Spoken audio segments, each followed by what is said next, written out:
CMR shopping mall ఆడి శ్రావణం అతిపెద్ద KG sale up to 61% offer 1+1 combo offer. So ఇప్పుడే shopping చేయండి.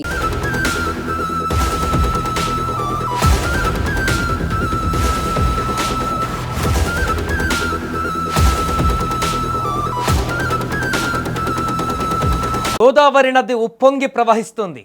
ఉగ్ర రూపాన్ని దాల్చుతుంది. మొన్నటి వరకు ఎండిపోయినట్టు కనిపించినటువంటి గోదావరి ఇప్పుడు ఒక్కసారిగా గర్జించి లేసింది.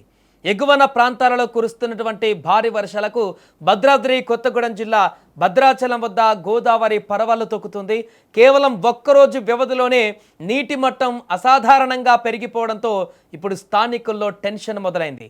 భద్రాద్రి కొత్తగూడెం జిల్లా వ్యాప్తంగా భారీ వర్షాలు కురుస్తున్నాయి. భారీ వర్షాలకు వాగులు వంకలు పొంగి పొర్లుతున్నాయి. జలాశయాలు జలకలతో కలకలలాడుతున్నాయి. మొన్నటి వరకు సాధారణ స్థాయిలో ప్రవహించిన గోదావరి నేడు రెండు వైపులా ఒడ్డును తాకుతూ జలకల సంతరించుకుంది. నిన్న 16 అడుగుల వద్ద గోదావరి నీటి మట్టం నేడు 30 అడుగులకు చేరి ప్రవహిస్తోంది. రామాలయం గోదావరి కరకట్ట స్నానఘట్టాల వద్దకు వరద నీరు వచ్చి చేరుతుంది. నీటి మట్టం ఇదే రీతిలో పెరిగితే మరికొద్ది గంటల్లోనే ప్రమాద హెచ్చరికలు కూడా జారీ చేసే అవకాశం ఉన్నట్టుగా తెలుస్తోంది. ఇక భద్రాచలం వద్ద గోదావరి వరద నీటి మట్టానికి సంబంధించి అధికారికంగా కొన్ని ప్రమాద హెచ్చరికల ప్రమాణాలు కూడా ఉన్నాయి. నీటి మట్టం 43 అడుగుకు చేరితే మొదటి ప్రమాద హెచ్చరిక జారీ చేస్తారు. ఒకవేళ నీరు 48 అడుగులకు చేరితే రెండవ ప్రమాద హెచ్చరిక జారీ చేస్తారు. 53 అడుగులకు చేరితే అత్యంత ప్రమాదకరమైన మూడవ ప్రమాద హెచ్చరిక జారీ చేసి ముంపు ప్రాంతాలను ఖాళీ చేయిస్తారు. ప్రస్తుతం నీటి మట్టం 30 అడుగులకు చేరిన నేపథ్యంలో అధికారులు ఎప్పటికప్పుడు పరిస్థితిని నిశితంగా పరిశీలిస్తూ అప్రమత్తంగా వ్యవహరిస్తున్నారు. పరిస్థితి తీవ్రతను ముందే గ్రహించిన రాష్ట్ర మంత్రులు తుమ్మల నాగేశ్వరరావు, బట్టి విక్రమార్క, పొంగులేటి శ్రీనివాసరెడ్డిలు అధికారులతో ఉన్నత స్థాయి సమీక్ష నిర్వహించారు. వరద ముంపు ప్రాంతాలలో తీసుకోవలసిన ముందస్తు జాగ్రత్తలు, సహాయక చర్యలపై అధికారులకు కఠిన ఆదేశాలు జారీ చేశారు. జిల్లా కలెక్టర్ మరియు ఎస్పీ స్వయంగా రంగంలోకి దిగి సంబంధిత శాఖల అధికారులతో ఎప్పటికప్పుడు వివరాలు సేకరిస్తున్నారు. లోతట్టు ప్రాంతాల ప్రజలను అప్రమత్తం చేస్తూ ఎమర్జెన్సీ రెస్క్యూ టీంలను సిద్ధంగా ఉంచారు. ఇక ప్రతిసారి సరిగ్గా ఆగస్టు నెల వచ్చిందంటే చాలు భద్రాద్రి కొత్తగూడెం జిల్లాను భారీ వర్షాలు, గోదావరి వరదలు ఎందుకు ముంచెత్తుతాయి? దీని వెనుక ఉన్నటువంటి వాతావరణ శాస్త్రం ఏంటంటే సాధారణంగా బంగాళాఖాతంలో అల్పపీడనాలు లేదా వాయుగుండాలు ఎక్కువగా జూలై చివరి వారం ఆగస్టు నెలలోనే బలపడతాయి. మాన్సూన్ ట్రాఫ్ ఆ సమయంలో దక్షిణ భారతదేశం వైపు కేంద్రీకృతమై ఉంటుంది. దీనివల్ల ఛత్తీస్గఢ్, మహారాష్ట్ర, ఒరిస్సా మరియు ఉమ్మడి ఆంధ్రప్రదేశ్, తెలంగాణ ఎగువ ప్రాంతాలలో కుండపోత వర్షాలు కురుస్తాయి. ఆ నీరంతా వచ్చి గోదావరిలో కలవడంతో ఆగస్టు నెలలోనే భద్రాచలానికి అత్యంత భారీ వరద ముప్పు ఏర్పడుతుంది. చారిత్రాత్మకంగా చూసిన భద్రాచలంలో అత్యధిక వరద నమోదైన రికార్డులన్నీ కూడా ఎక్కువగా ఆగస్టు నెలలోనే ఉండడం గమనార్హం.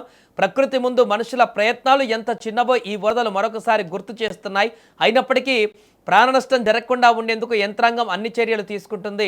లంక గ్రామాల ప్రజలు, లోతట్టు ప్రాంతాల వాసులు అధికారుల సూచన మేరకు సురక్షిత ప్రాంతాలకు వెళ్లాలని పిలుపునిచ్చారు. అత్యవసర సహాయం కోసం ప్రత్యేక కంట్రోల్ రూమ్లను కూడా ఏర్పాటు చేశారు. గత సంవత్సరం కూడా భద్రాచలం వద్ద గోదావరి ఉగ్రరూపాన్ని చూసిన పరిస్థితి ఉంది. ఇప్పుడు కూడా జూలై అయిపోయి ఆగస్టులోకి ఎంట్రీ అవుతున్న సందర్భమే అక్కడ గోదావరి ప్రవాహం కూడా విపరీతంగా పెరుగుతున్న సందర్భం మనకు కనిపిస్తుంది. గత 2 రోజుల నుంచి తెలంగాణలో, ఆంధ్రాలో కూడా ఇప్పుడు భారీగా వర్షాలు పడుతూ పూర్తిగా మేఘామృతమై భారీ వర్ష ప్రవాహం అయితే కొనసాగుతున్న సందర్భము. మరొక వైపు మహారాష్ట్రలో నిరంతరాయంగా కొనసాగుతున్నటువంటి అక్కడ భారీ వర్షాలు, వరదలన్నిటి కూడా గోదావరి ప్రవాహానికి మత ఆజ్యం పోస్తున్నాయి. ఈ నేపథ్యంలో మరికొన్ని గంటల్లోనే భద్రాద్రి వద్ద పూర్తిగా గోదావరి ప్రవాహం మరింత ఎక్కువగా మారేటువంటి అవకాశం కనిపిస్తుంది. గంట గంటకు గోదావరి ఉగ్రరూపం దాలుస్తూ ఆ యొక్క ప్రవాహాన్ని పెంచుకుంటూ వెళ్తున్నటువంటి సందర్భం మనకు కనిపిస్తుంది. నిన్న మొన్నటి వరకు పూర్తిగా అడుగంటేనే ఉన్నటువంటి పరిస్థితుల్లో గోదావరి మనకు కనిపించింది. ఒక పాయలో వెళ్ళిపోయేటువంటి దృశ్యాలు మనకు కనిపించాయి. కానీ ఇప్పుడు పూర్తిగా గోదావరి నది మొత్తం కూడా నీటితో నిండిపోయింది. ఈ ఒడ్డు నుంచి ఆ ఒడ్డు వరకు పూర్తిగా నది అంతా కూడా నీటి ప్రవాహంతో జలజల సవ్వళ్లతోటి ముందుకు దూసుకు వెళుతున్నటువంటి పరిణామం కనబడుతుంది. గంట గంటకు అక్కడ వరద ప్రవాహం పెరుగుతూ గోదావరి తన ఉగ్రరూపాన్ని దాలుస్తూ మరింతగా అడుగులను పెంచుకుంటూ అక్కడ ప్రవాహం కొనసాగుతున్న సందర్భం ఉంది. కాబట్టి రాబోయే కొద్ది రోజుల్లోనే 2-3 రోజుల్లో ఈ ప్రవాహం ఇలానే కొనసాగితే ఇక్కడ ప్రమాదకర స్థాయి హెచ్చరికలు కూడా జారీ చేసే అవకాశం ఉంది.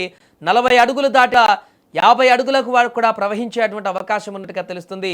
ఇప్పుడున్నటువంటి వర్షాలు ఇలానే కొనసాగుతూ అటు మహారాష్ట్ర నుంచి కూడా వరద కొనసాగుతున్నటువంటి సందర్భంలో రాబోయే రోజులలో గోదావరి ఉగ్రరూపం ఏ రకంగా ఉండబోతుంది అనేది ఆ లంక ప్రాంత ప్రజలు కానీ ఆ పరిసర ప్రాంత ప్రజలు కానీ ఇప్పుడు భయాందోళనకు గురవుతున్నటువంటి పరిస్థితి ఏర్పడింది.